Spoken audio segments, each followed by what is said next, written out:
Pour la question 5, alors notre fonction f, elle est définie par cette expression analytique, donc f de x est égal à radical de x au carré plus 1. On a un radical, on va avoir en fait la règle 2, parce que donc on doit avoir ce qui est sous le radical qui doit être supérieur ou égal à 0, puisque ce radical n'est pas un dénominateur, n'est pas sous un trait de fraction, et donc on se retrouve ici avec cette condition d'existence.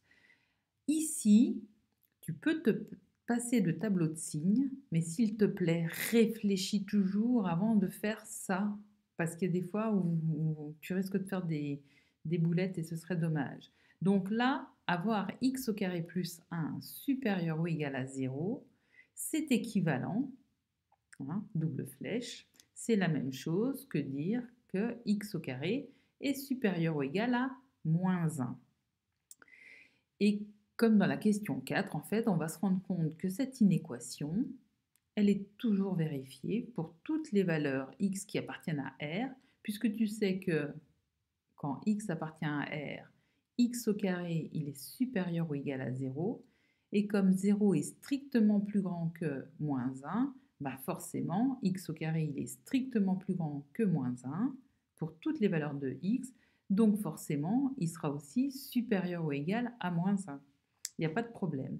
Donc ici, tu sais que tu peux te passer de tableau de signes pour trouver le signe de cette expression parce que elle est équivalente à cette inéquation et tu vois tout de suite que cette inéquation, elle est tout le temps vraie.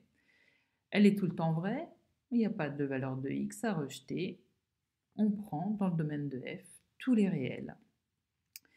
Et comme x au carré plus 1, en fait, il est tout le temps x au carré plus 1, tu peux même dire qu'il est toujours supérieur ou égal à 1.